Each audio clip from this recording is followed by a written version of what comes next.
E aí, Rodrigão? Opa, tá me Não dá pra ver o ouvindo? Hermes porque ele é negão. O Hermes é negão mesmo, aí o fundo tá preto, não dá pra ver ele, não. Ah, só que nem eu, por isso é que eu fico sempre no fundo branco.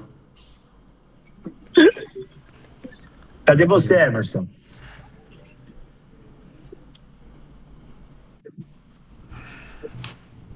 Eu também sou negão, minha mãe é negona, Você tá em São Paulo ou Goiânia? Goiânia. Tô preso aqui, né, cara, sem ter como sair, sem passagem, tô quase ilhado. Tá muito caro a passagem, Rodrigo? Cara, passagem de 3 pau e 500 para São Paulo, Caro.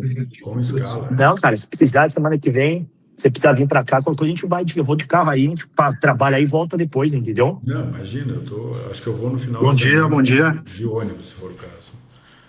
Fala, meu É, caro, mas tudo senão dá pra ver bem? você. Agora dá.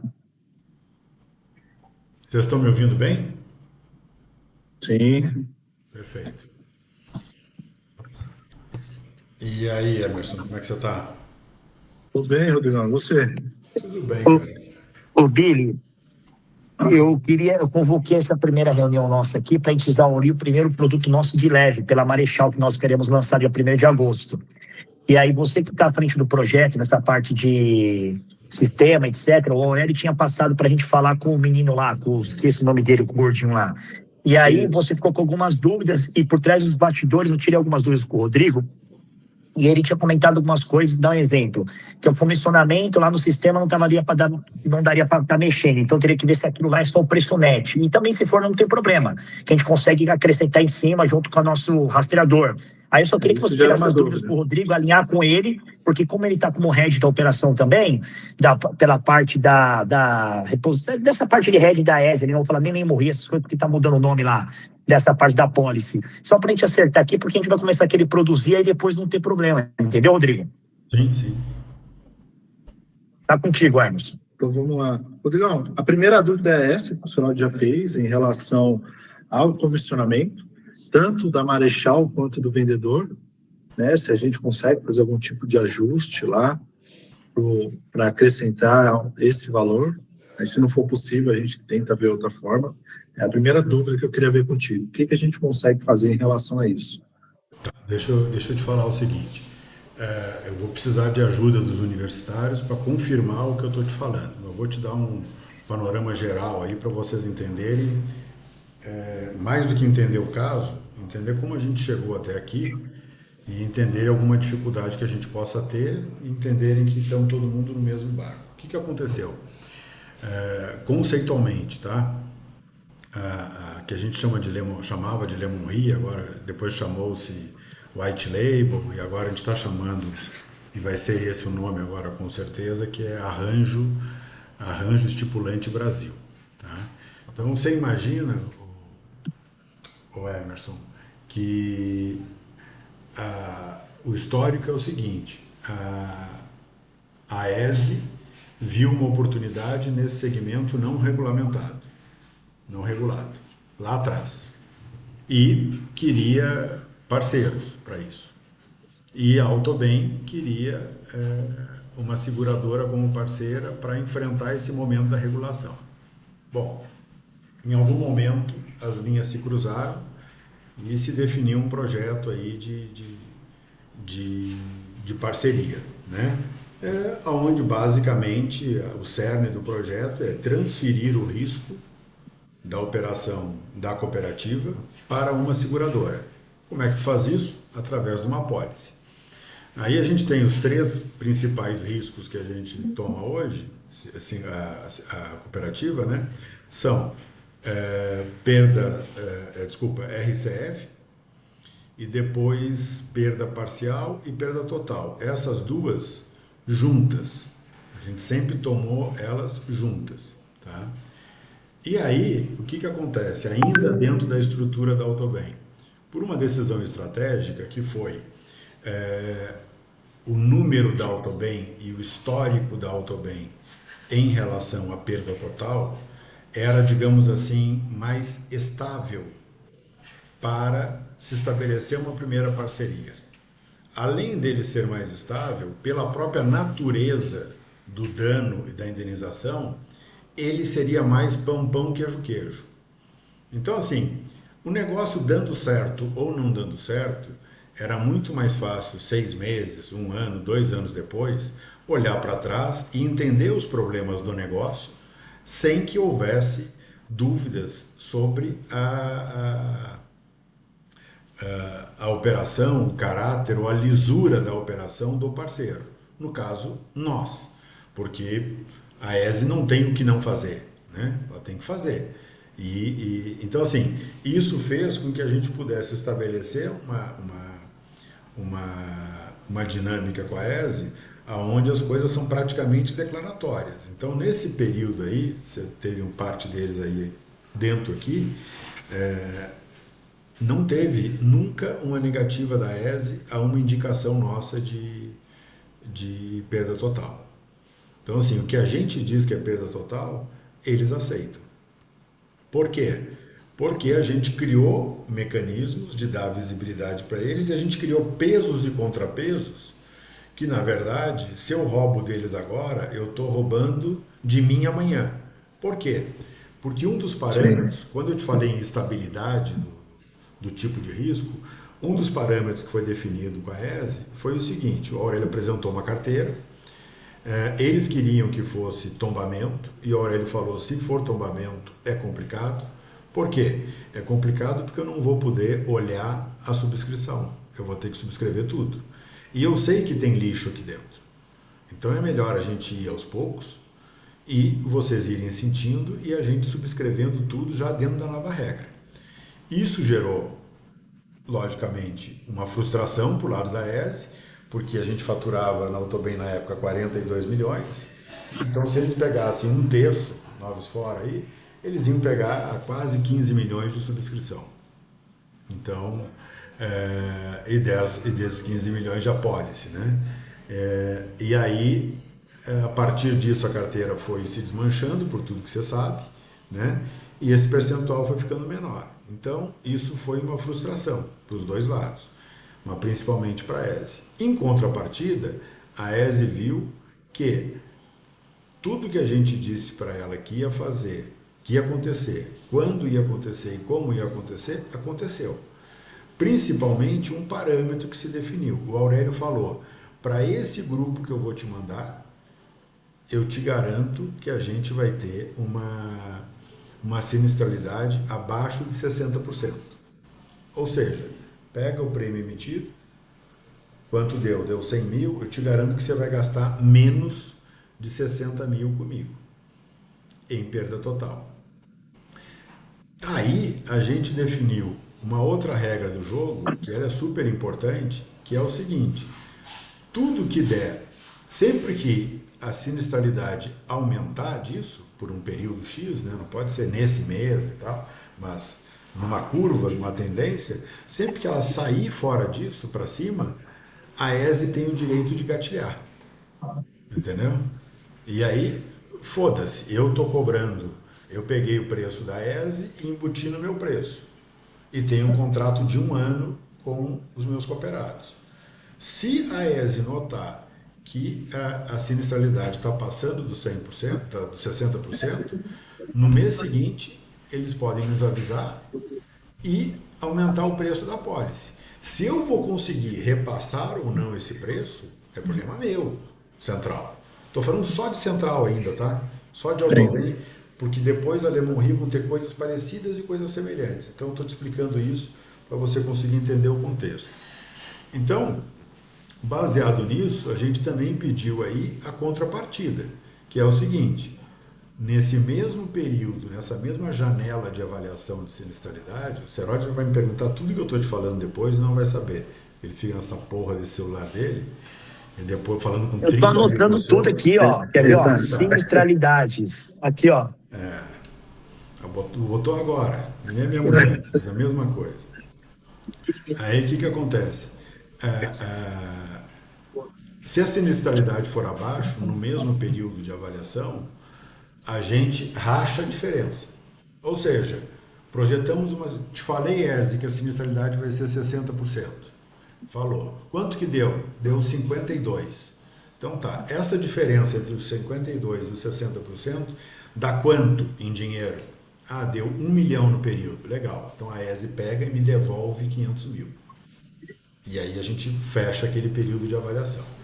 Então o que acontece? A gente conseguiu criar com tudo isso um ambiente, digamos assim, extremamente confortável para a ESE, né? Então eles não precisam olhar, por isso que eu te falei, se eu enfio sinistro aqui que não é, eu estou só agravando a minha apólice que daqui a pouco a ESE vai dizer, cara, passou.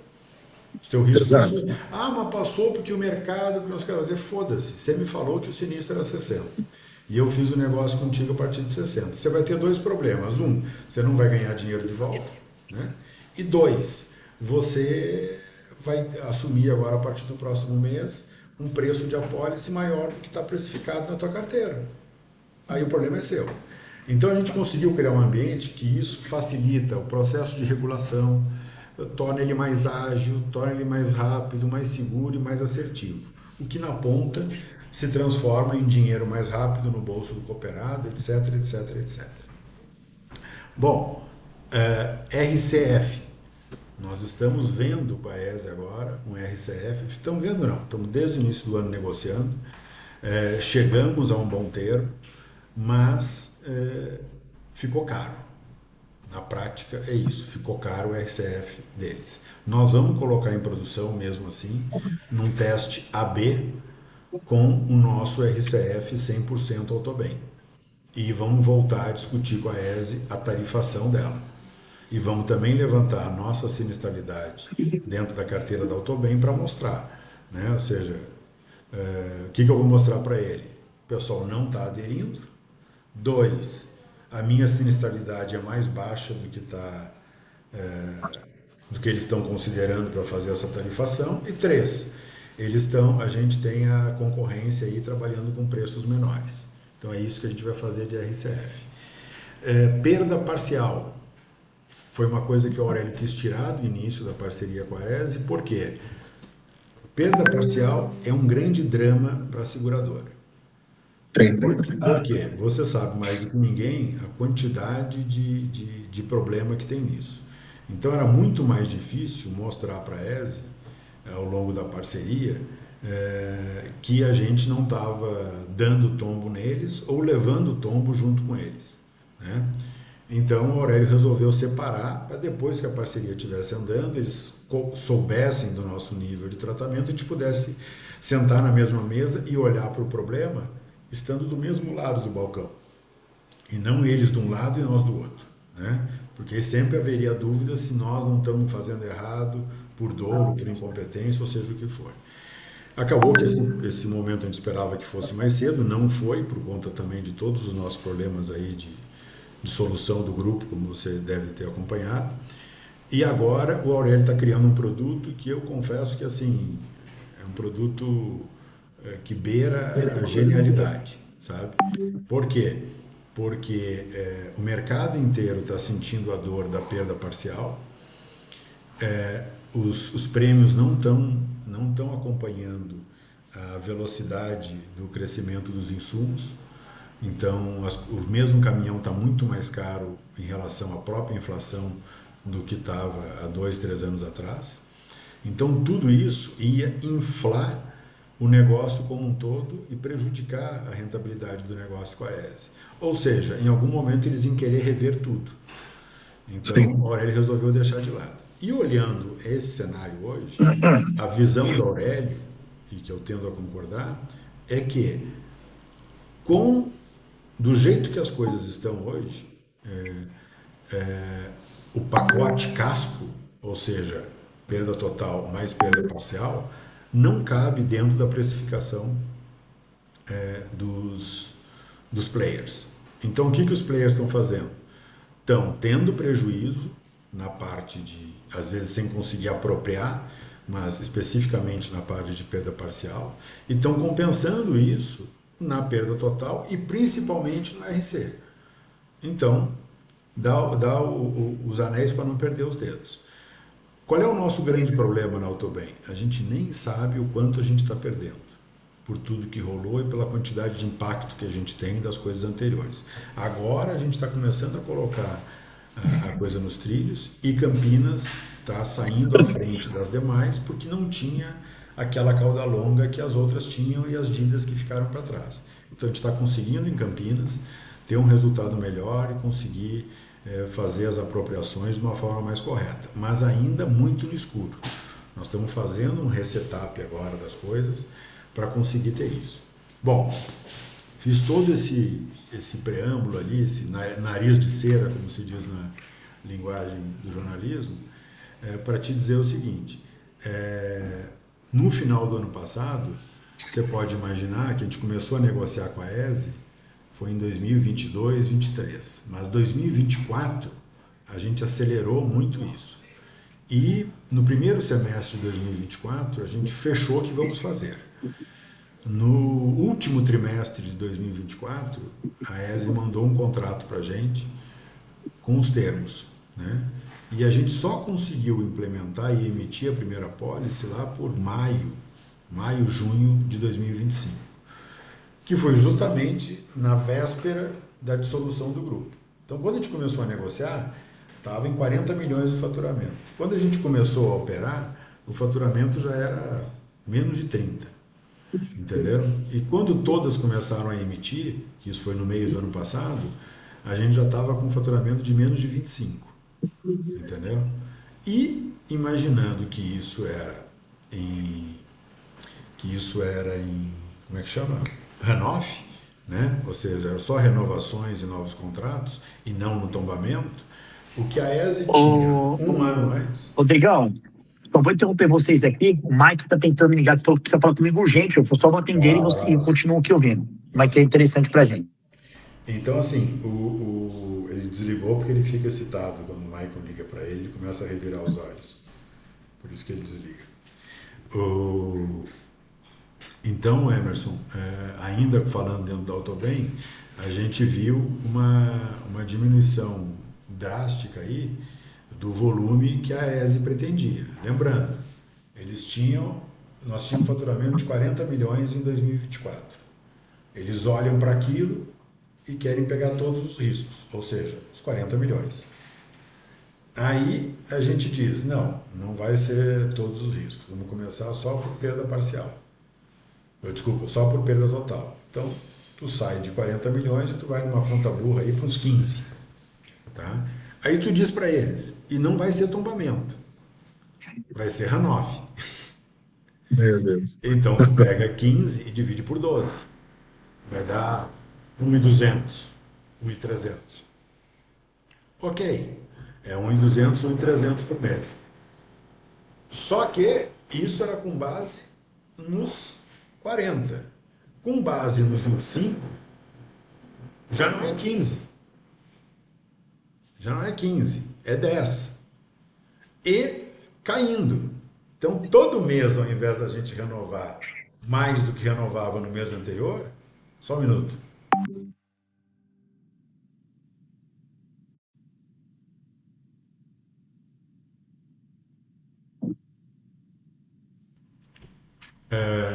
Em vez de ser 30, em vez de ser 15, ia ser 10.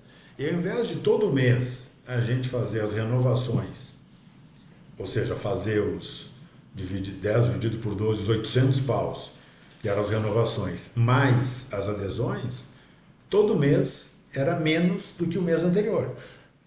Então o negócio vai indo assim. Isso não colocou a pólice em risco, não? A parceria em risco, Rodrigão? Não, isso era uma coisa que colocava a parceria em risco. Eu falei com o Aurélio na época e falei para ele, Aurélio, nós estamos entregando e vamos entregar menos para a ESE do que eles estavam esperando. Nós estamos num momento, todo mundo falando mal da gente, etc, etc, etc. Nós temos que chegar para a ESE e explicar para eles o que está acontecendo, né? E dizer quem é quem e o que é o que. Vai ser ruim, né? Mas é melhor eles saberem por nós do problema que a gente está enfrentando do que verem o problema no negócio e receberem informações de fora. Nunca as informações vão ser tão acuradas quanto a nossa, e a ESE não vai saber nem investigar, né? Então vai acabar esfriando, em algum momento vai pegar um detalhe qualquer e vai dar problema. Até porque a gente já vislumbrava a possibilidade de não conseguir pagar a ESE. Então, assim, o volume é menor, os caras estão se destruindo, todo mundo falando mal, os caras ainda não me pagam. Era isso que estava acontecendo. A gente teve uma primeira reunião com a ESE, explicamos tudo, os caras entenderam, gostaram da nossa transparência e da nossa clareza e da nossa sinceridade ali no negócio e disseram, estamos com vocês. Bom, existe uma outra peça fundamental nessa engrenagem que foi quem aproximou a ESE da gente, quem fez a conexão, que é o escritório, a corretora do Camilo, corretora do Camilo e do Paulo. O Camilo é ex-SUSEP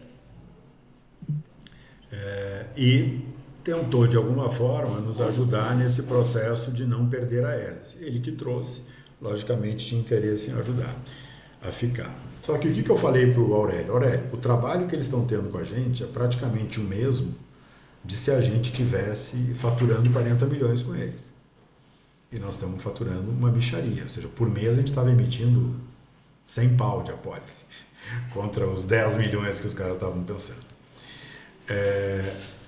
Então eu falei assim, para eles vai começar a não valer a pena. Eles vão ser os primeiros, a começar a ver com a ESE alguém para colocar no nosso lugar. E é legítimo. Então o que eu falei para o Aurélio? Aurélio, nós não temos condições, na turbulência que a gente está, nós não temos condições de mudar do ponto de vista de alavancagem na nossa estrutura.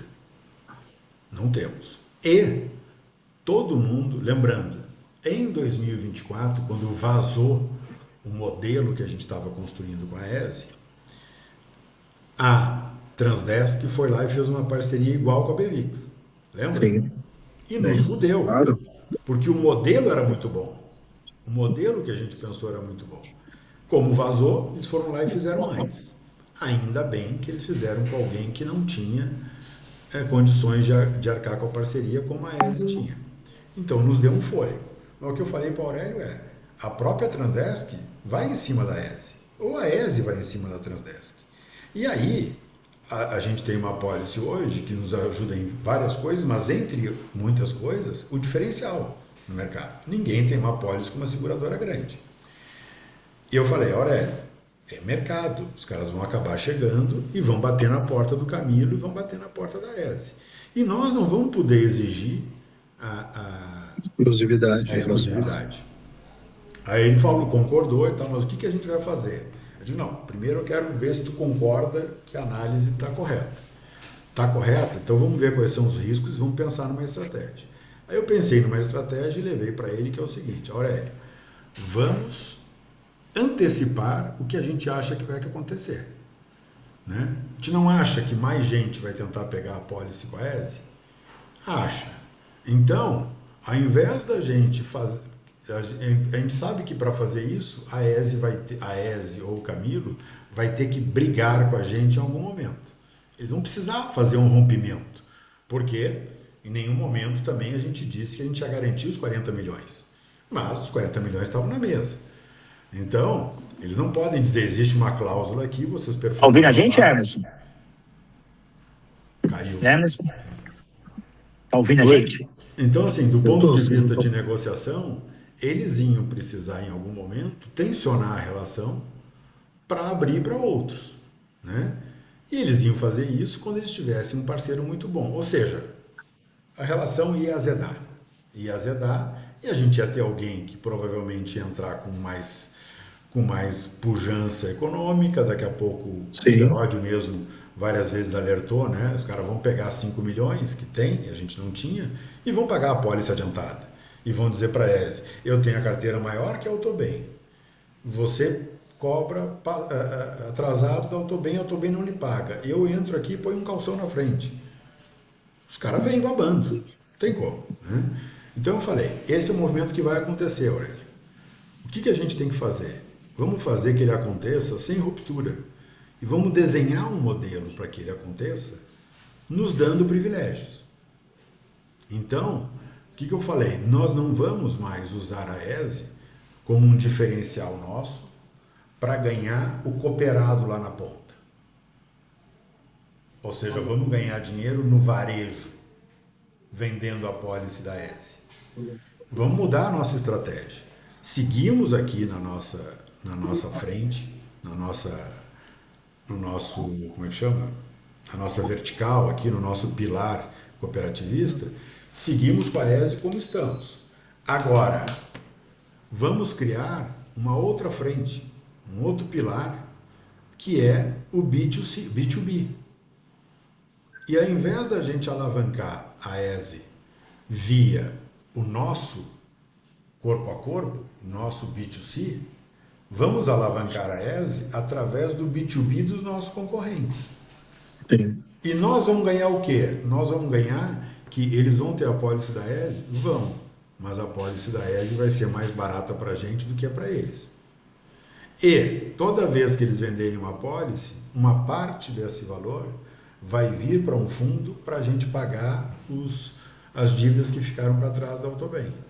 Então, assim, na verdade, eu deixo de ser alguém que vende pão e eu passo a ser alguém que vende farinha.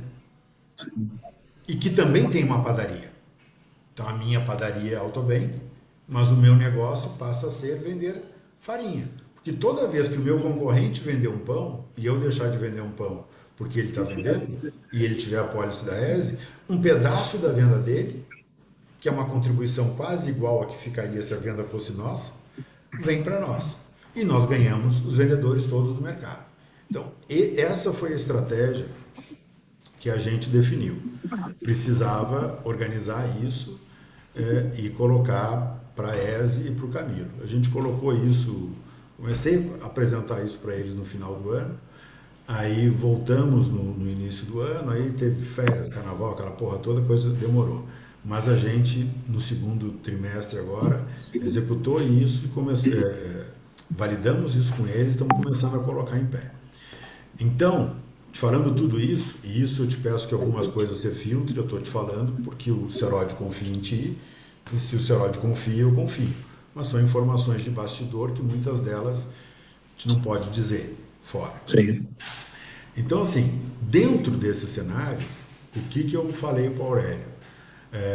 Tem muita gente que reclama da marca Autobem, gente da nossa força de vendas. Eu te confesso, Emerson, que eu tenho para mim, sem querer subestimar tudo que a gente passou, mas eu tenho para mim que a desconfiança, o medo, a fragilidade sobre a marca Autobem, ela é muito mais uma defesa do pessoal quanto às dificuldades para vender e às vezes um barulho criado para poder desculpar certas coisas, e isso, por exemplo, o James era mestre, ele criava um barulho, trazia, para depois ele poder ter uma vantagem em cima daquilo. Oi. Aquele Rodrigo de Curitiba, também, né? A mesma coisa. Agora, o fato é, não dá para a gente brigar com a realidade. Tem gente que acha que a marca Autobem está ruim. E eu acho que a gente tem no mercado de seguros aí 3% dos clientes dão algum tipo de problema. Então a gente vende para 100, mas só tem que entregar para 3. E nem todos os 3% tiveram problemas, né? Alguns tiveram. Mas pega que todos os 3% tiveram problemas. É 3 contra 97. Aí tu vai me dizer, puta, mas o cara que tem problema, ele fala muito mais do que o cara que não tem. Ok, multiplica por 7 isso. Nós vamos para 20% da galera contra 80% da galera. Aí tu vai me dizer, putz, mas ainda tem o fornecedor que também fala, tem o guincho que também fala, tem não sei o que. Sim, o número deles é menor, mas atinge mais gente. Então vamos subir de 20% para 30%, para 40%.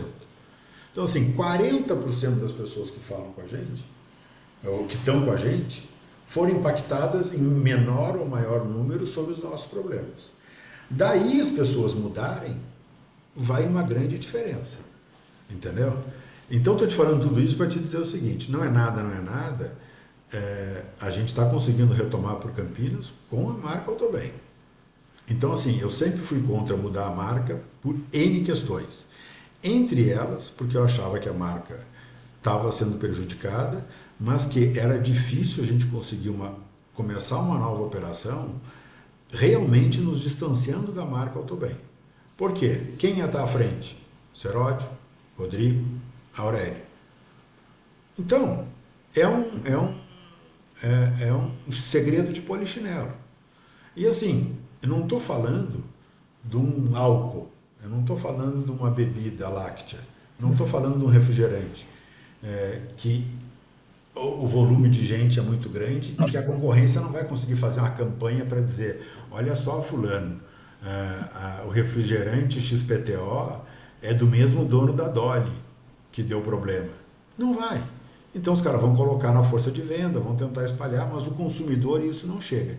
No nosso caso, quem denigre a nossa imagem de forma estruturada é o corretor do nosso concorrente. Sim. Que era o pessoal que virou singular. Também. E o que acontece? Esse cara, a primeira apólice que ele perder no mercado para a empresa XPTO, que é minha, do Aurélio e do Seródio, o cara vai dizer, só um pouquinho, isso não é Autobem. Você não viu que a Autobem não existe mais? Então, agora é a XPTO. Então, por isso que eu sempre disse que eu achava complicado a gente fazer a transferência da marca. E essa mudança de marca vinha da ideia do James, ele é que bateu muita lata nisso sempre. Por quê? O que ele queria era tirar uma fortaleza da Aurélio, que era a marca. Se a gente troca de marca, a gente se perde no meio da multidão. Se a gente se perde no meio da multidão, quando ele criasse a marca dele, que foi a Vertex, ela ia ter força. O que aconteceu? Ele criou a marca dele e não teve força, porque a gente ainda estava vivo. Então, embora ter uma segunda marca pudesse ser importante, a gente não tinha braço, não tinha fôlego, não tinha dinheiro e não tinha distanciamento do problema. Então a gente ia criar uma marca e ia contaminar ela com os nossos mesmos problemas. Dito isso, indo agora para o arranjo, o que a gente chamava de Lemon Rio, agora é arranjo estipulante Brasil. O que a gente definiu com a ESE? Como é que é o modelo do pilar Autobem?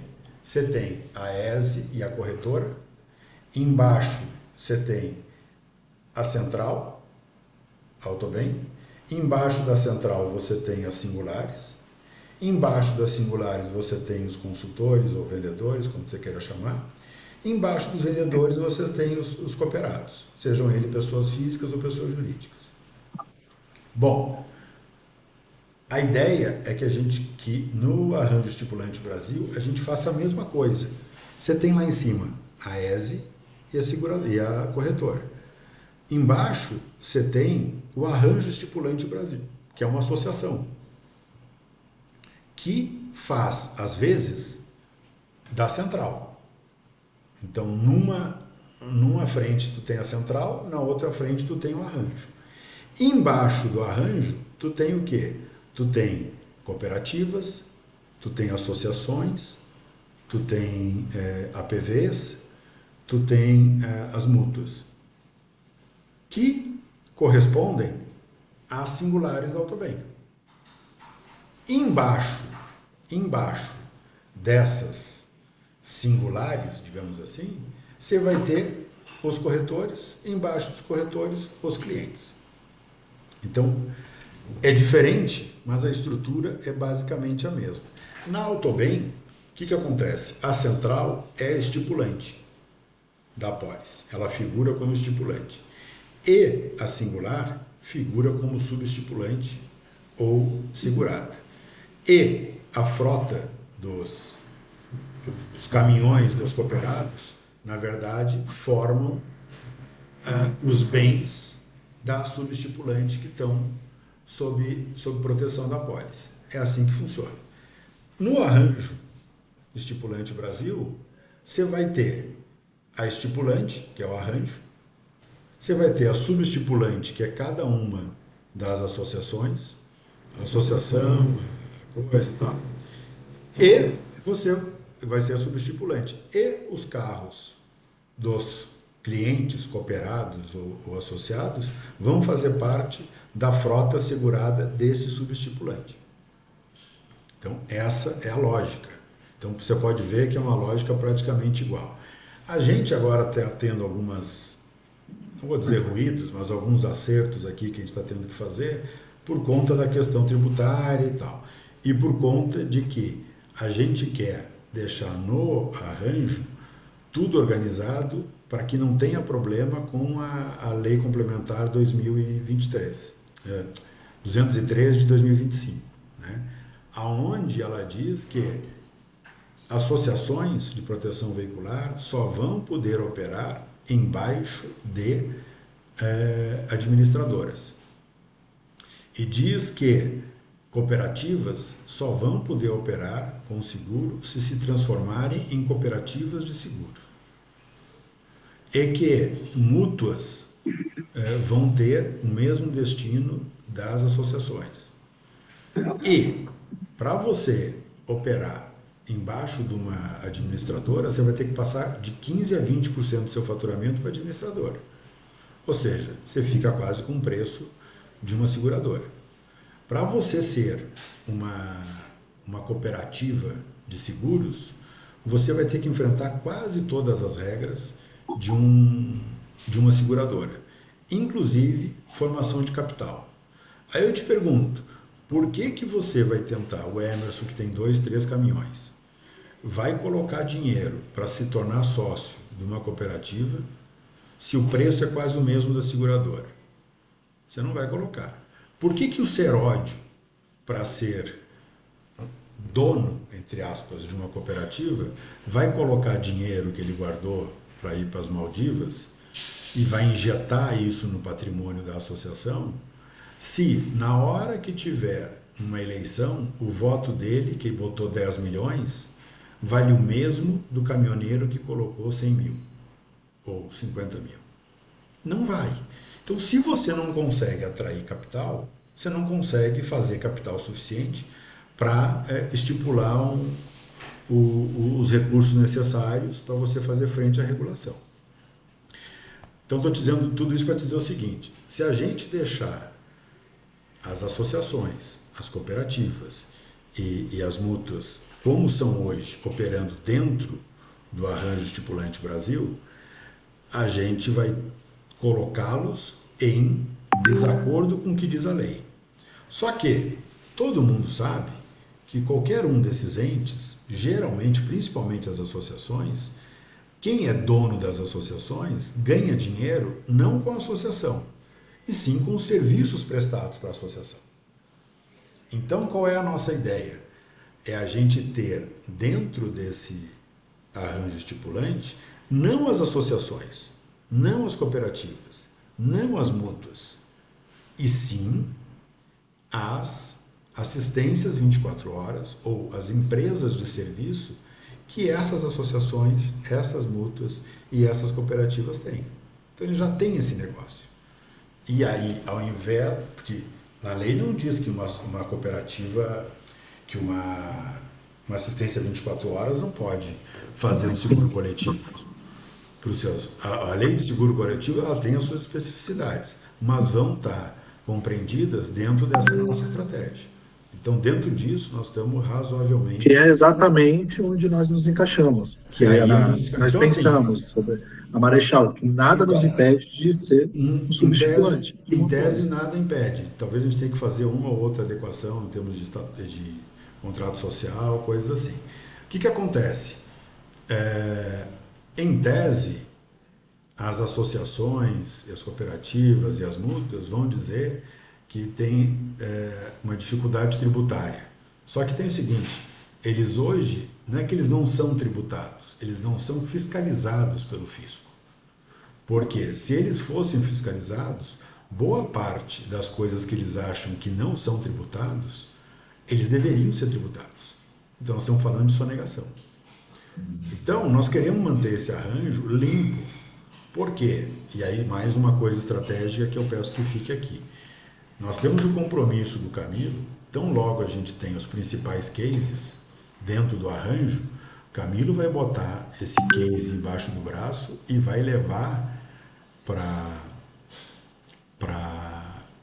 para Suzep, para dizer: Suzep, você disse que não pode isso, não pode isso, não pode isso. Ok. Desse lado aqui, os caras precisam fazer o caminho para onde você quer chegar. Qualquer caminho que possa percorrer o que você quer é inviável. Mas nós achamos um caminho aqui. Que o cerne da nossa estratégia é o seguinte: quando a lei 213/2025 foi criada, ela fala coisa pra caralho como fala qualquer lei. Mas assim, o cerne dela é o seguinte: só pode assumir risco quem está preparado para assumir risco. Estar preparado para assumir risco é ter capital prudencial, é ter isso, é ter aquilo, é ter não sei o quê. Entendeu? Então ela diz o seguinte: quem não tem preparo para assumir risco não pode assumir risco.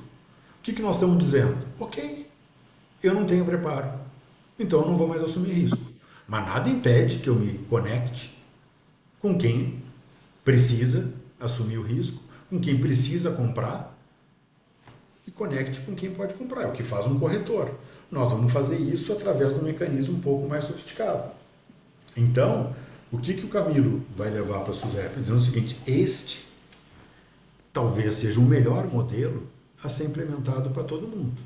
Cara, se o Camilo levar isso, depois de 6 meses das coisas rodando, e a Suzep olhar e dizer o seguinte: eu concordo, todo mundo vai ter que vir para o mesmo caminho.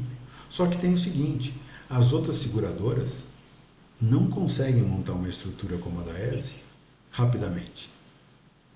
Então todo mundo vai ter que vir para baixo da gente. Então, assim, a gente está apostando muito nisso e por isso a gente está sendo quase que um regulador, né? Nós estamos com a visão quase como se a gente fosse a Suzep, para tentar moralizar isso e não ter problema, porque não vai faltar nego que vai chegar e vai dizer: o cara da Star lá não vai querer vir para baixo da gente. Então ele vai querer dizer: o Aurélio é careca, o Rodrigo também, o Seródio é viado, sabe? Para tentar molhar o nosso negócio.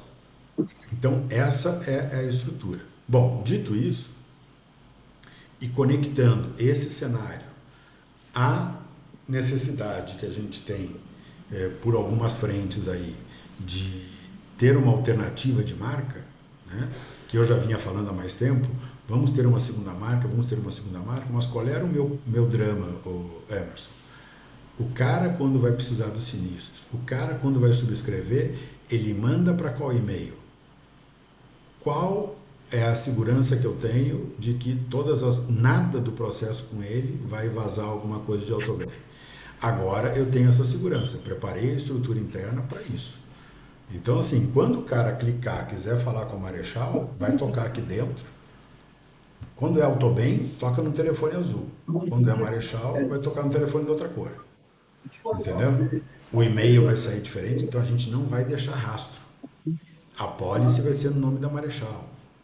Então vai ser tudo. Então, assim, dentro da estrutura do arranjo estipulante, segue a mesma lógica. Estipulante é o arranjo estipulante.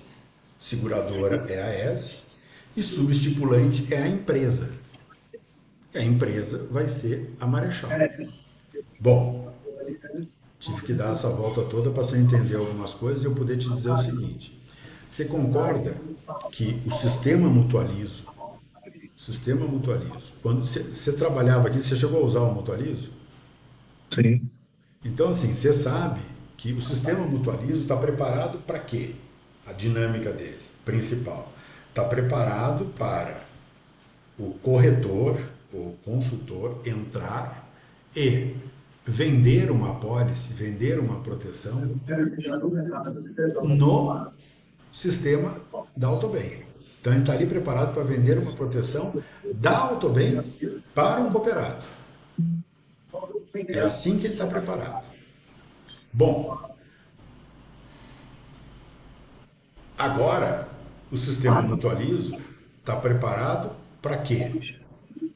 Para que um vendedor entre no sistema e, digamos assim, desculpa, um vendedor não, ele está preparado para que uma empresa ou uma associação, ou uma cooperativa entre no sistema para comprar uma apólice. Então, até hoje o sistema Mutualizo na Autobem entrava o corretor para vender uma apólice, vender uma cobertura para o cooperado. Hoje vai entrar o dono ou o chefe de operações da Marechal para comprar uma apólice.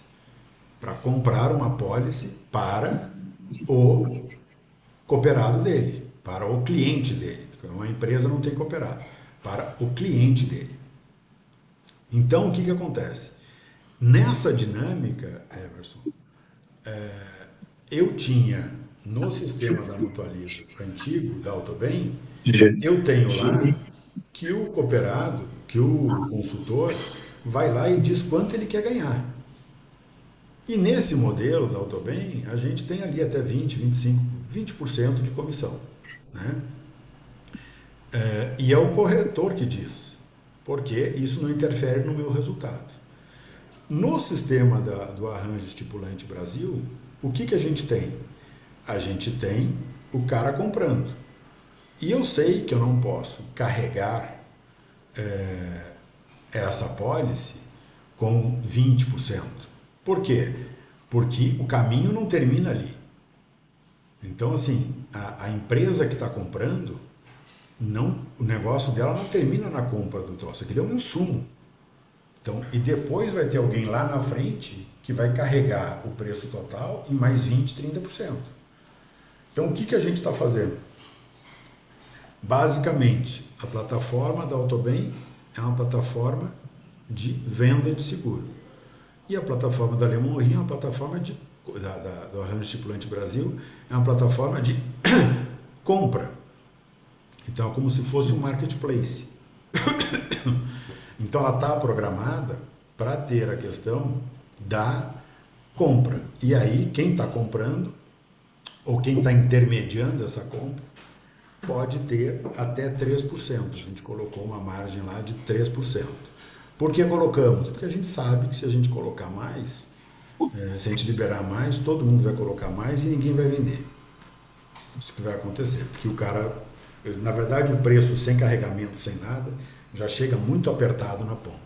Porque para todo mundo, o que acontece hoje lá na ponta, tá? Como é que chama?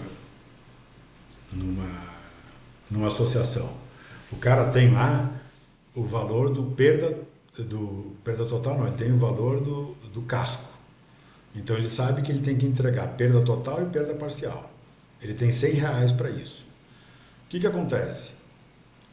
Ele vai usando a perda total, porque a frequência, ele vai usando dinheiro na perda parcial, porque é a frequência. Tem muito mais frequência de pequenininho e tal. E o dinheiro vai sobrando. Quando aparece a perda total, ele vai lá e pega. Se ele fosse fazer isso do ponto de vista atuarial, ele ia ver que não tem dinheiro para fazer as duas coisas. Só que, no modelo que ele tem hoje, tu concorda que ele recebe hoje para pagar a despesa depois. de ontem. Paga Agora, anterior. com a apólice, não. Ele paga antecipado. Ele paga tendo ou não tendo sinistro.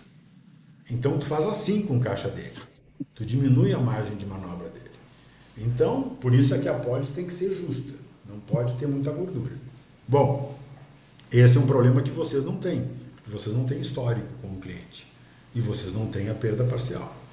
Então, esse é um problema que vocês não têm. E nós não temos na Marechal.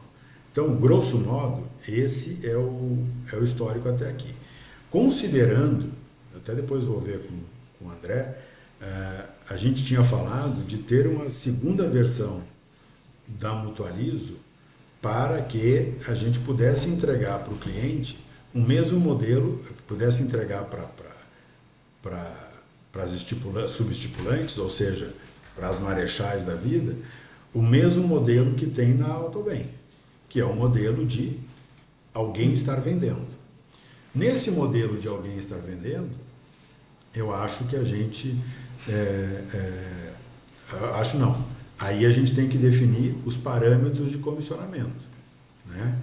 Eu acredito, e aí não estou falando mais como alguém do Arranjo Estipulante Brasil, nem alguém como Autobem, e sim como Marechal, eu acho que a gente precisa tentar reduzir ao máximo a quantidade de comissionamento que a gente vai dar no mercado. Por quê? Os prêmios não vão caber com os comissionamentos atuais.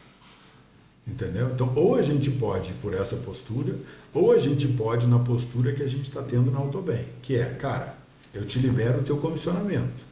Só saiba o seguinte, não vai caber. E você vai ter que... Não vem aqui me colocar uma proposta onde você está com o comissionamento cheio, pedir para eu dar desconto. Você que vai ter que dar o desconto. Então, assim, é uma conta que às vezes as pessoas não querem enxergar. Então, assim, do ponto de vista da Marechal, como é que a gente vai administrar isso? A Marechal vai comprar uma apólice por um valor e vai vender por outro. Então, o negócio da Marechal em si, ele não depende de comissionamento. Ele vai depender da taxa e do resultado do uso dos riscos. Então, basicamente, se a gente for trabalhar só com perda total, seja carro, seja caminhão, se for trabalhar só com isso, o que vai acontecer? Ela vai vender perda total e vai comprar a perda total. Ela vai comprar a apólice por R$200 e vai vender por 200 mais X. Esse X tem que pagar o quê? Tem que pagar o valor de processo da Mutualizo. Esse X tem que pagar o prolabore dos sócios da empresa, tem que pagar o salário dos funcionários, tem que pagar o valor da prospecção, entendeu? Aí vai ter que pagar isso. É daí que vai sair esse X, né? E você vai dizer, você não, a Marechal vai chegar e vai dizer para... Se a gente conseguir colocar dentro do sistema da Autobem, o que vai acontecer? O sistema lá vai pegar e vai dizer o seguinte: olha, a apólice custa 100, mais 7,38 de IOF, mais, como é perda total, tem GR, mais X reais da GR, mais X de assistência 24 horas, mais X não sei o quê. Então você vai ter os custos todos que compõem. Aí você vai olhar esses custos e vai dizer, ok, quanto é que deu isso? 100 mais 7 mais não sei o quê, papá, você vai dizer, vamos chutar aqui, tá? Deu R$130. R$130. Com isso eu te digo o seguinte, a visão tem que ser, se entrar R$130 no caixa, sem precisar pagar imposto, sem nada, você paga todo mundo? Paguei todo mundo. Então tá, essa é a visão. Aí o que vai ter? Você vai ter, digamos assim, um subtotal 1. Aí o que o sistema vai fazer? O sistema vai te perguntar o seguinte, quanto que você quer de taxa administrativa para o seu negócio? Aí você vai chegar e vai dizer, para Marechal, a gente tem pouca estrutura, não sei o que, eu acho que eu preciso vou colocar aqui 15%. Mas é 15% não em cima do prêmio total, é 15% em cima do teu custo. Entendeu? Aí você vai dizer, então tá, 15% em cima do teu custo. Noves fora, geralmente o custo chega metade do prêmio final. Então se tu colocar 15% em cima do teu custo, vai estar colocando mais ou menos de 6 a 9 em cima do teu prêmio total. Noves fora é isso que dá. Então você vai chegar e vai dizer, é isso aqui. Ah, legal? Legal. Então tá, então você já tem todos os custos e você tem a sua remuneração enquanto negócio. E aí você vai ter que calcular esses 15% com base no que você quer ganhar. Você sabe que você tem que pagar salário, isso, aquilo outro. São custos fixos, nada variável. Aí em cima disso, você vai chegar, o sistema vai chegar e vai te dizer o seguinte, temos um novo subtotal. Nós tínhamos o primeiro, que era só os custos, agora a gente tem o segundo subtotal, que é os custos mais a sua taxa de administração. Legal? Legal. Aí você vai chegar e vai dizer o seguinte: que outros carregamentos você tem? Ah, por exemplo, lá nos custos, é lá que você vai colocar o seu custo de monitoramento, o seu custo como é que chama? De rastreador. De rastreador. É lá que você vai colocar, entendeu? Aí você vai colocar lá carregado de lucro ou não, aí vai ser a sua estratégia. Como você é dono dos dois negócios, você vai colocar lá carregado ou não. E aí depois você vai. Então você tem o subtotal 1, subtotal 2. Subtotal 3 vai ser esse subtotal 2 mais o valor que você tem que pagar para Mutualizo, calculado na expectativa do valor total final. Então, aí você vai ter um subtotal 3. Esse subtotal 3, ele vai ser o último subtotal, antes do valor do boleto. Por quê? O que vem depois daí, Emerson? Vem o valor da comissão do corretor. Entendeu? E tudo isso que eu te falei até agora, o corretor não vê. Ele só pega e ele vai lá e vai dizer: tem rastreador ou não tem rastreador? Se você quiser. Se você não quiser, você vai dizer o seguinte: em todos os veículos eu vou colocar o meu rastreador. Se o cara não quiser, foda-se, o preço está lá dentro, ele vai pagar. Aí é decisão de vocês. Mas aqui a gente faz assim: o cara vai lá e coloca caminhão, tal. Tem rastreador? Não tem. Ou melhor, tem rastreador. Ok, segue. Não tem rastreador. Você quer colocar um para ter desconto? Quer. Então aí você escolhe. E aí você vai daí por diante.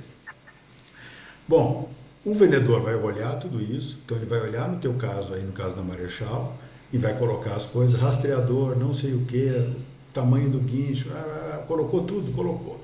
Aí chega no final, ele vai chegar e vai dizer: cara, eu acho que eu vou colocar aqui nesse cliente, eu vou colocar 20% de comissão. Entendeu? Por quê? Porque o vendedor vai dizer: eu vendo, mas na verdade esse negócio veio pelo fulano e ele tem que dar uma bola para o ciclano. Então vai sobrar 5%, 10% para mim, o resto ele vai se virar. Quando ele colocar lá a taxa dele de carregamento comercial, o sistema vai recalcular tudo. E aí vai dizer: quanto é que deu? Ah, era 100, dava mais 130, mais os 15% vai de 130 para 145, mais a coisa vai 155, coloquei com 20%, deu 190. Entendeu? Então, assim, o comissionamento é esse. Então, você vai colocar o comissionamento que você achar pertinente. Como aí nós vamos ter que discutir depois interno na Marechal qual vai ser a nossa política de comissionamento, né? A gente vai ter que fazer com que o preço da Marechal seja mais alto que o preço da Autobem. Então vai ter um pouco mais de margem, mas o ideal é que essa margem fique para os sócios do negócio, né? E não para os corretores. Então é isso que a gente precisa ver daqui para frente. Então, assim, falei pra caralho, né? Mas acho que era importante para você entender de onde que saem as coisas e por que as coisas são do jeito que são. Não fica só parecendo assim: Perfeito. não quer me dar mais comissão, ou não quer dar mais comissão para o vendedor. Então, eu acho que a gente vai precisar construir quem está vindo, e aí olhando a Marechal como uma segunda porta, que é o que o Seródio já falou que é, uma segunda porta em relação a Campinas, né? Vou te dar só um exemplo fora daqui, tá? Tem uma história clássica no mundo das vodkas, né? Em determinado momento tinha uma vodka que era a rainha das vodkas e, sei lá, cobrava 500 pau a garrafa. E as outras vodkas cobrava 350, 300 e tal. E aí o que acontecia? Os caras ganhavam dinheiro pra caralho. Uma das vodkas, que já era conhecida e cobrava pouco, o que ela fez? Ela tirou o preço dela de 300 e levou para 490. 490. E criou uma segunda vodka, que ela botou a 590. Então, tu lembra que no início, a principal custava 500 e as outras custavam 300 e pouco. O cara de 300 e pouco encostou um produto quase perto da principal e um outro ele jogou lá em cima. O que ele fez com isso? Ele disse para o público todo o seguinte: a principal agora, a que é boa, a que é foda, não é mais a de 500, é de 590. E eu tenho uma coisa um pouco mais barato do que a que antes era boa. Então o cara fudeu com o cara que era o líder e praticamente depois esse cara caiu e ele ficou com as duas marcas dele lá em cima. Então eu acho que do ponto de vista de negócios, e você de alguma maneira você está na Campinas, a gente precisa pensar em não se canibalizar. Então é o seguinte: Sim. você quer isso era bom o Serol de ouvir, você quer como é que chama? Um comissionamento, uma margem de comissionamento alta, legal, vai para o Autobem. Vai para o Autobem. Ah, não, eu quero uma marca que não tenha problema para eu vender. Legal, fica na Marechal. Então, assim, a gente tem que ir fazendo as coisas para fazer o cara fazer o que a gente quer. Aí o cara vai ter que decidir o que é mais difícil para ele: vender Autobem ou ter um comissionamento menor? Lembrando que ele vai ter um comissionamento menor sob um valor maior. Então o percentual pode ser menor, mas o valor recebido efetivamente não vai ser tão menor assim.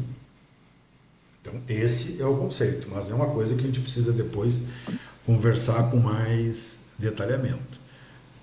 Não sei se eu consegui te passar tudo, talvez tenha te passado algumas coisas que possam não parecer tão importantes, mas assim, a minha ideia, Emerson, era que você conhecesse exatamente os meandros da formação desse modelo, que é o que está seguindo agora na Autobem, e por que o modelo do arranjo estipulante Brasil é diferente e como que a Marechal se encaixa nisso, né? E aí, qual é a minha ideia, inclusive, que eu já falei para o Seródio? Então, logo a gente consiga colocar a Marechal como operacional, ou seja, esteja tudo rodando, além das frentes novas que nós estamos abrindo aí com a Marechal, eu vou colocar a Marechal dentro do portfólio de todos os nossos vendedores que já vendem Autobem. Então, Sim. todo mundo que hoje já tem uma dor e que diz: nossa, eu perdi o caminhão do seu João porque ele não queria Autobem e tal. Ao invés do cara Então, vender desse projeto, dentro desse projeto da Marechal, vamos vender pesado, tanto pesado quanto leve. Não, na verdade, essa calma é a aí, ideia. nós tínhamos desenhado 2 modelos de negócio que eu tinha falado com o Rodrigo antes, agora a gente só sente discutir novos negócios, só para não achar que eu falei algo para um, algo para outro. Nós estávamos desenhando o projeto pesado para nessa questão de vender para todos, e o leve nós ia vender em São Paulo com a Marechal Rastreador, e nós íamos fazer um convite para ver se o Rodrigo e o Aurélio também vinha, porque eles fizeram um convite para nós levar para você também pesado junto com Campinas. Não foi isso, Rodrigo? Não foi isso, Hermes, que eu falei paralelo a cada um?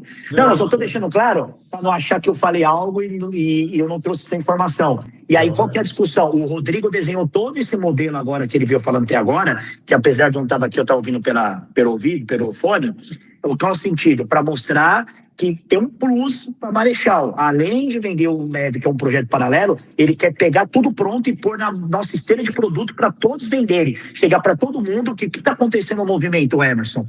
X comerciais, que era do antigo projeto, que são igual garoto de programa, que querem ganhar só dinheiro, começaram a falar o seguinte: cara, eu tirei minhas frotas daqui, eu levei para banco, eu levei para isso, eu levei para aquilo. Eu quero vender o produto de vocês, mas Autobem não dá. Aí o Rodrigo vai virar da noite pro dia e falar assim: cara, então veja bem, eu tenho um negócio novo aqui para vocês. Eu tenho o mesmo produto, tá, mas com o nome X. Vocês querem todo mundo vender? Então da noite pro dia ele traz um negócio grande. E aí, compensação, nós vamos ter a Marechal e você também vai estar com a gente na Campinas, que é um outro assunto na próxima reunião. Não, show de bola. Então eu vejo a Marechal nascendo como uma das parceiras do projeto, como uma das clientes, na verdade, ou parceiras, do projeto do Arranjo Estipulante Brasil, né? E dentro desse projeto, a gente vai ter uma participação maior do que a gente tem nas outras. Por exemplo, Se a Transdesk quiser comprar a nossa pólice, vai poder comprar a nossa pólice. Só que eu não vou ajudar a precificação, não vou entregar nada, né? E aí a gente vai conseguir fazer nesse modelo. Então a ideia é conseguir fazer com que a coisa nasça com o menor ruído possível, né? Isso aí, pessoal. Qual é o nosso gargalo para pesado? Tá? Qual é o nosso gargalo para pesado? É a questão da perda parcial. Ou seja, para todo mundo que hoje vende Autobem, eu só vou poder entregar perda total na Marechal. Até porque eu quero que a Marechal seja a nossa. Segunda opção. Não, e seja o nosso porto seguro. Lá só vai Sim. ter o que está regularizado. Eu podia entregar a perda total da Autobem para a Marechal. Só que aí a gente já ia começar com uma coisa meio no escuro. Entendeu? Sim. Então é melhor a gente faturar menos, a gente alavancar, não tão forte quanto a gente imaginava, via Marechal, mas a gente saber lá o seguinte: Marechal tem certeza de te dizer isso aqui. Em 6 meses, a Marechal pode ser vendida. Por quê? Porque não vai ter passivo. Tu vai chamar qualquer cara do segmento financeiro, securitário, ressecuritário, qualquer cara, o cara vai dizer o seguinte: qual é o business? Aqui. Onde é que vocês estão ilegal? Nada. O funcionário está assim, não sei o que está assim, não sei o que está assado. Ah, isso aqui a Suzep tem? Vai lá, liga para a Suzep. Liga para a Suzep e pergunta se você pode comprar esse produto aqui, essa empresa aqui. Coisa que numa cooperativa tu não tem, até porque a cooperativa não pode ser vendida, mas se pudesse, tu tem um monte de área cinzenta ali que quem vai comprar diz assim: ah, eu preciso ou um deflator aí para eu esperar o tempo e ver se eu não vou me fuder em novas questões, ou preciso de um desconto para eu assumir esse risco que está invisível, né? Então isso acho que vai ser uma coisa. O segundo é o RCF. Só que o RCF logo a gente vai conseguir colocar. Então vai ter o perda total e o RCF. E o perda parcial, o produto que a Aurélio está fazendo é dividir a perda parcial em 3 camadas. E ao invés de tu ter perda total e perda parcial, tu vai ter perda total e aí depois tu vai ter grandes danos, médios danos e danos aparentes. Por quê? Danos aparentes, a franquia do cara vai ser uma mixaria. Por quê? Porque a coisa rápido de trocar, rápido de fazer, ele vai ter uma franquia pequena. Danos médios, ele vai ter uma franquia maior. Danos grandes, a franquia dele vai ser maior ainda. Então o que vai acontecer? O cara vai poder, provavelmente nós vamos entregar esses 2 danos maiores, a parte que não é do segurado, vamos entregar para essa, e essa pequena vai ficar na associação ou na cooperativa, ou no caso na Marechal, como venda de serviço. Então você vai estar fazendo o seguro, mas você vai estar entregando como se fosse um serviço, entendeu? Então o que vai acontecer, Emerson? Parte do dano final, então assim, imagina um caminhão de 1 milhão, perda parcial disso vai até 750 mil, né? Hoje, a média do mercado cobra aí, vou chutar, 5% de franquia. Então é 5% do valor do dano, né? Não, desculpa, é 5% do valor da IS para o dano. Então, vale 1 milhão, você vai cobrar 50 pau do cara de franquia. Aí é o seguinte, vamos imaginar que deu 700 paus o negócio do cara.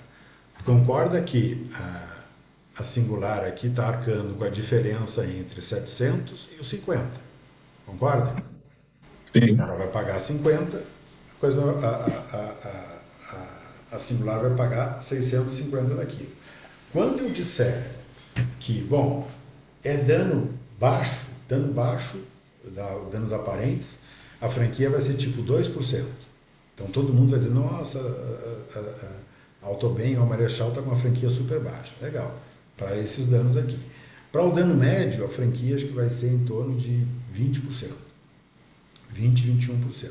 E o dano alto, que é aquele de 700, vai ser aproximadamente 30%.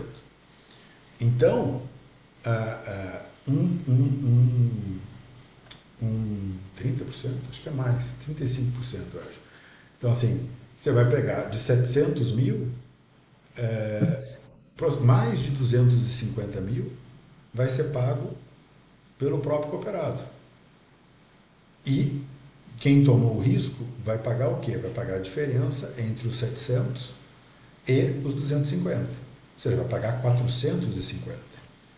Então, o que eu vou precisar arrecadar de prêmio, eu não vou precisar mais arrecadar para este caso 450 mil. Desculpa, 650 mil. Eu vou precisar arrecadar 450. Isso faz com que o quê? O preço do meu prêmio abaixe. Se o preço do meu prêmio baixa, eu vou ter mais competitividade e vai ficar mais barato para o cara. Ah, vai ter o cara lá na ponta que vai dizer, puta, eu não quero história, cara, eu quero tudo com vocês. Então tá, então você vai pagar, aí nós vamos trazer a pólice cheia da seguradora para perda parcial, que é essa aqui. Esse sistema que o Aurélio está desenhando, eu falei aqui de forma simplificada, ele não só alivia o tamanho da precificação, né? O risco estimado, como ele melhora a qualidade do ambiente de precificação dos serviços. Por quê? Porque o caminhoneiro nunca vai querer pedir alguma coisa para o dono da oficina, porque ele não sabe se o que ele vai pedir a mais não vai fazer ele trocar de faixa. Então daqui a pouco ele diz assim, cara, coloca mais um retrovisor bonito aí, que tem o LED e tal, diz aí que estava dentro. Aí ele está imaginando que ele está só com danos aparentes, ele vai pagar 3%, 2% do caminhão dele, que é da IS dele, que é de 1 milhão, então ele está imaginando pagar 20 paus. Aí ele manda o cara trocar aquilo, o cara trocou, a soma do valor passa do valor X, ele sai de perda, sai de dano aparente e vai para dano médio. Ele chegou em dano médio a 20%.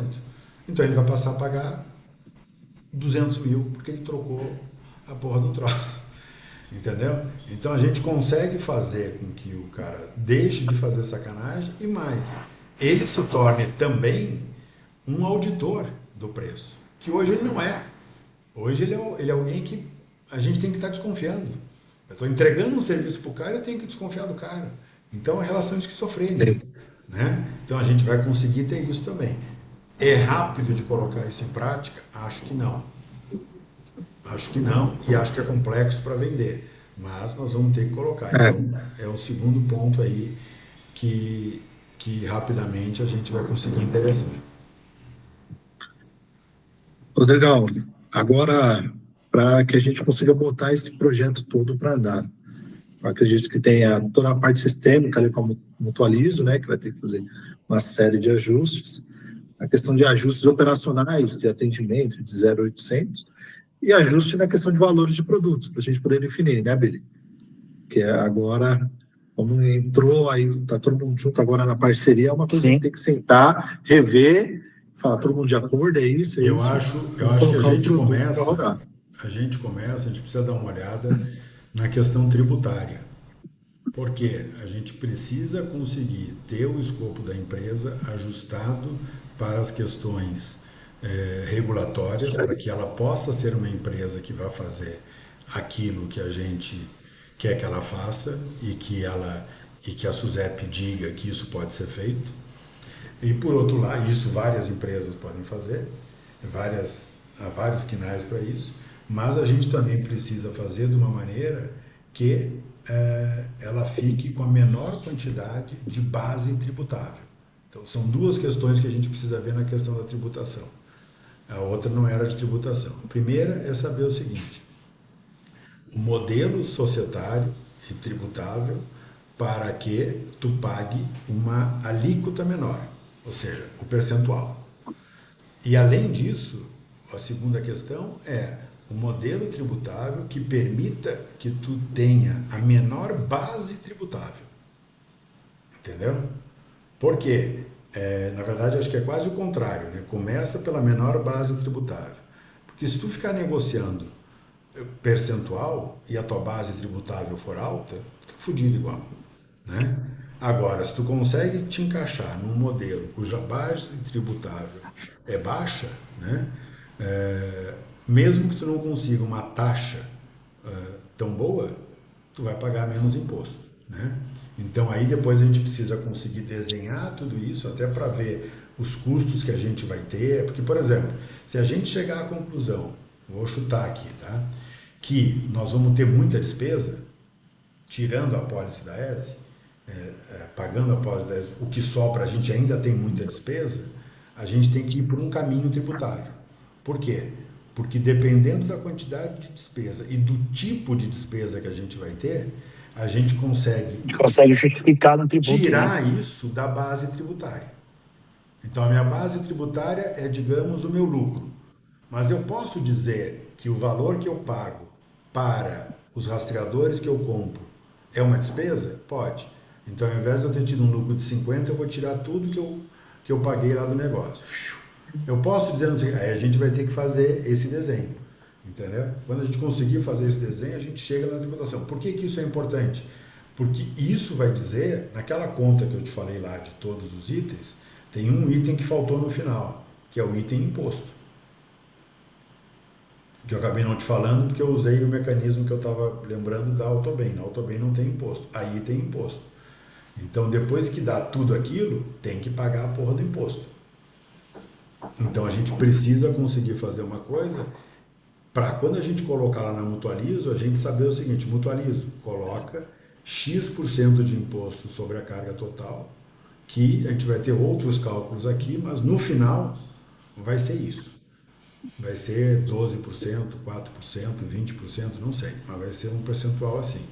E aí a gente também vê dentro disso, né, esquema de split de pagamento, que é uma coisa que vai facilitar a nossa administração, porque ao invés do dinheiro entra, e aí passa o dinheiro para câmbio, E aí, pai? passa Bom. o dinheiro para não sei o que. Pessoal, vou ter que dar uma saidinha.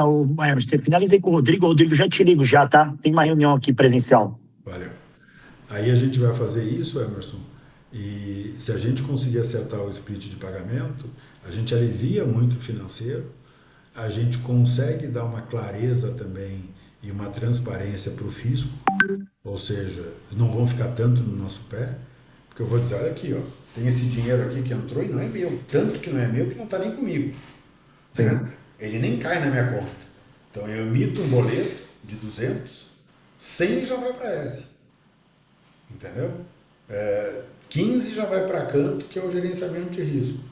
Entendeu? Já vai mais tanto para não sei qual, que é aqui de quem a gente comprou o rastreador. E vai mais não sei quanto para mutualiza, vai mais não sei quanto para quê. Aí, por isso que eu te digo do modelo tributário. Aí eu digo para o fisco o seguinte: cara, olha aqui, ó, eu arrecadei 200. Eu te pergunto, hoje, no Simples, o Serode falou que vocês estão no Simples. No Simples, você paga pela receita bruta. Então, mesmo que você tenha, em tese, uma taxa boa, que eu não acho boa, porque o governo não entrega nada, mas que seja 12%, 13%, é 13% de 200. 13% de 200 vai ser quanto? Vai ser 26. Então, a cada 200 mil, desculpa, vai ser 26? Não.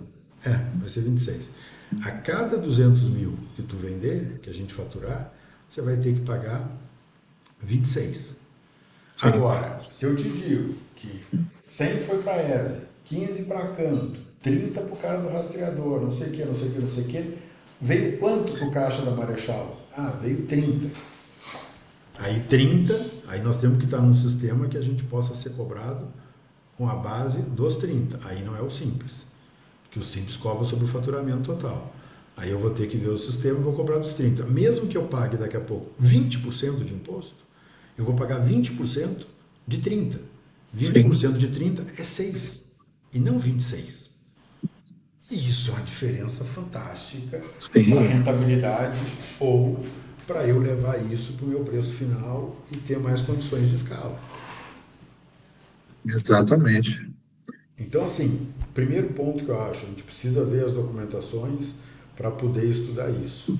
Segundo ponto, fazer uma lista de as despesas que vocês acreditam que a gente vai ter e que a gente vai colocar na precificação e de que são essas despesas, entendeu? Para a gente saber o quanto a gente consegue diminuir a base de arrecadação. Esse é o segundo ponto. Terceiro ponto, eu preciso ver aqui as informações que vocês precisam mandar para vocês serem cadastrados no sistema e poderem olhar o negócio todo. Quarto ponto, eu preciso ver se consigo fazer isso nos dois sistemas, tanto para vocês estarem, para Marechal estar comprando, quanto para Marechal estar disponibilizar para os vendedores, para eles estarem vendendo. Tá? Eu acho que é basicamente isso. Depois, Beleza. logicamente, Que nós contrato, estamos... modelo de contrato com os vendedores, e a gente definia as precificações.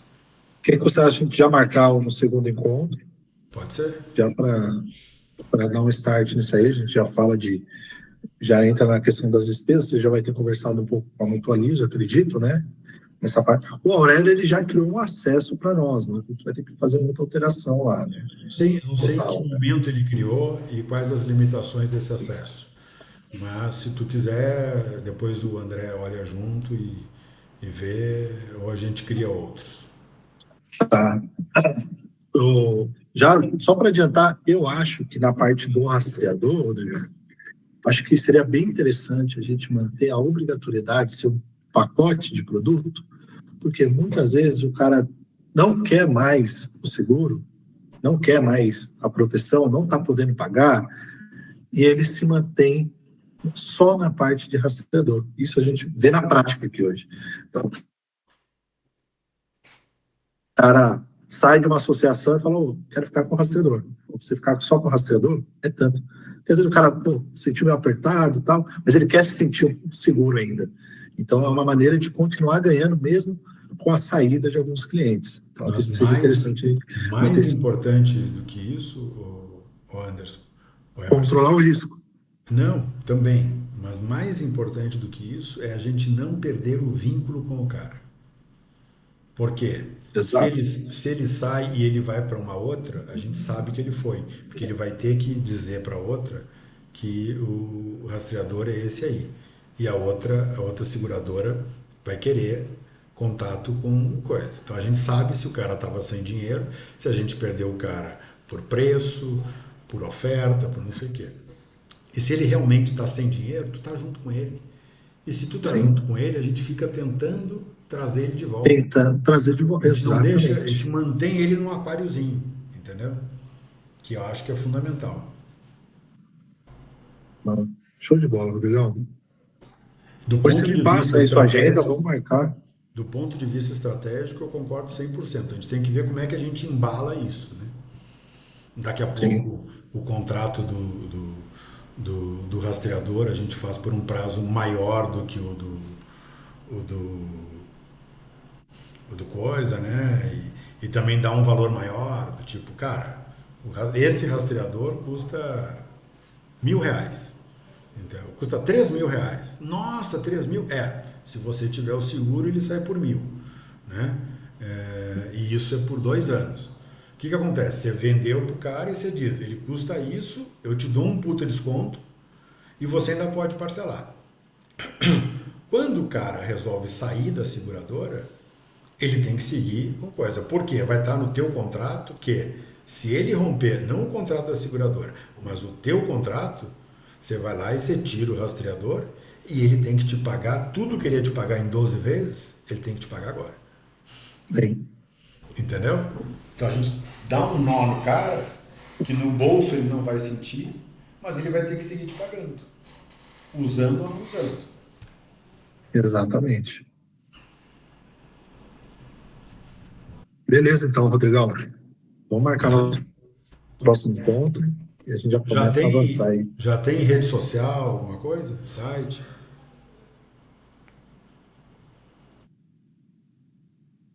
Cara, agora, mas eu estava até pensando, mas isso é um detalhe, a gente acerta depois. Tá. Ele ia fazer alteração lá no nosso Instagram, mas qualquer coisa eu peço para ele criar um novo. A gente pensou no nome seria Marechal Mais Seguro, né? Sim. Que traz uma questão aí dúbia, que pode ser tanto seguro quanto só a questão de estar mais protegido, né? Então, mas a gente acerta isso aí depois, tá bom? Tá bom. Perfeito, meu cara. Beleza, então, Rodrigão. Vou lá Forte almoçar, abraço. eu tenho uma outra reunião. Um Forte abraço, abraço. tchau, tchau.